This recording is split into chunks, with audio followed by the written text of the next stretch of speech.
ফেলে তার বউ বানিয়ে রাখছে, কিন্তু আমি তো তার হইতে চাই নাই কে, কিন্তু তারপরও আমি আমার স্বামীর কাছে রাখতে চাই, কিন্তু আমার স্বামী আমার জন্য ভালো।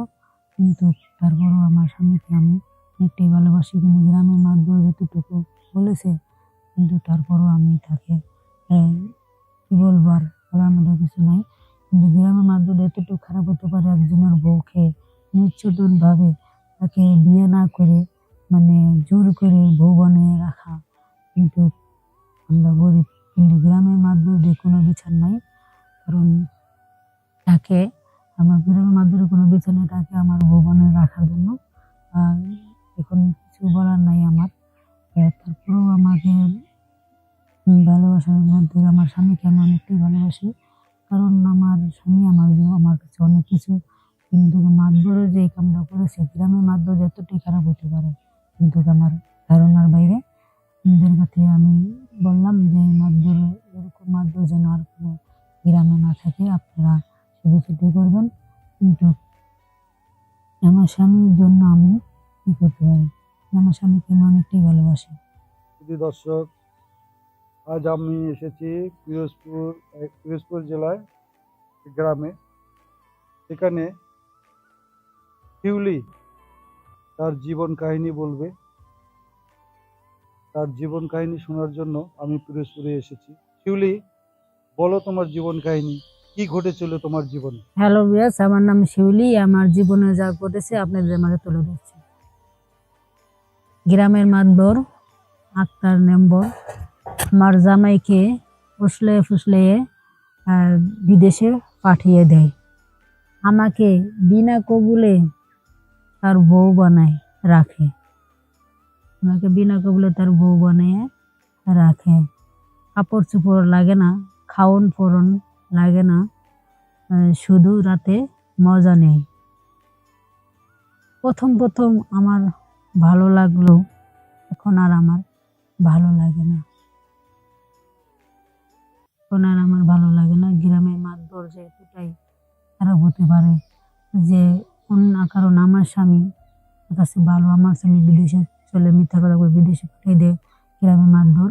আমার স্বামী আমার জন্য ভালো, আমার স্বামী অনেকটাই আমাকে ভালোবাসতো, কিন্তু গ্রামের মাতবর আসলে আমাকে তার ফাঁদে ফেলে তার বউ বানিয়ে রাখছে। কিন্তু আমি তো তার হইতে চাই নাই কে, কিন্তু তারপরও আমি আমার স্বামীর কাছে রাখতে চাই, কিন্তু আমার স্বামী আমার জন্য ভালো।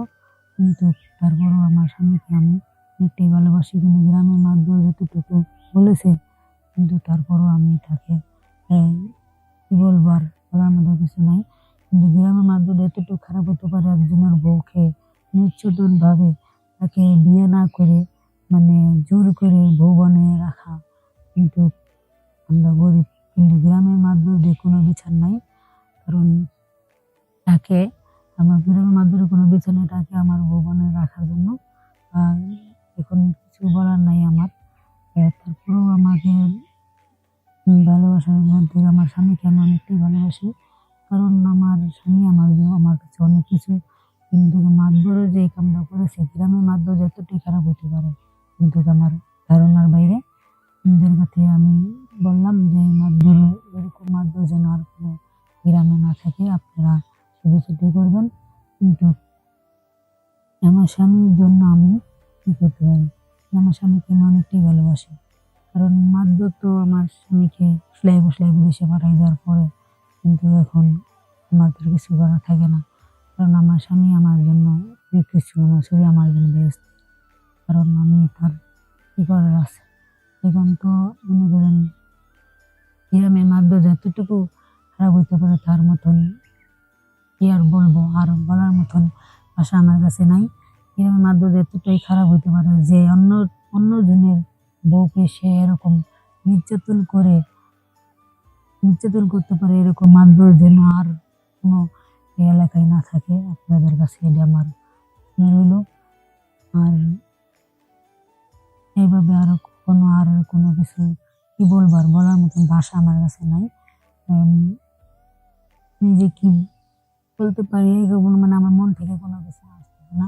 আমি এখন কি বলতে পারি, এই যে মাতবর এতটুকু খারাপ গ্রামের মাতবর, বা আমার ধারণার বাইরে এরকম মাতবর যেন আর এই গ্রামের ভিতরে আর না থাকে।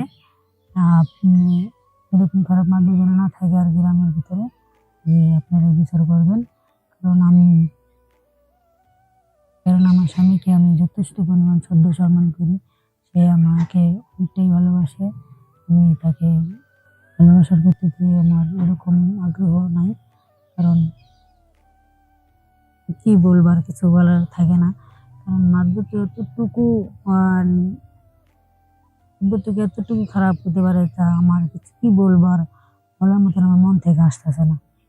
আমি এরকম মাতবর যে গ্রামের ভিতরে এরকম থাকে, বা আমি এখন আমার স্বামীকে নিয়ে কোথায় যাবো, মানে আমার স্বামীকে কোথায় গেলে পাবো, এরকম একটা ভিতরে চিন্তা ভাবনা চলতেছে।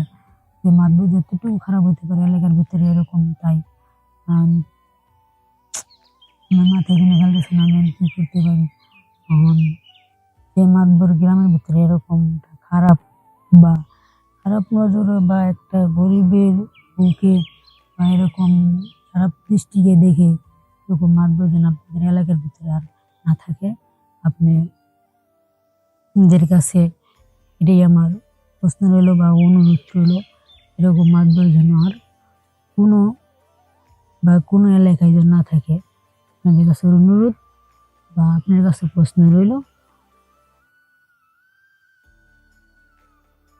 আমার এরকম যত ভুল যেন আর কোনো মেয়ে না করে, বা আমি যতটুকু ভুল করেছি আপনাদের কাছে প্রশ্ন রইল, বা আপনাদের কাছে এটাই অনুরোধ রইল।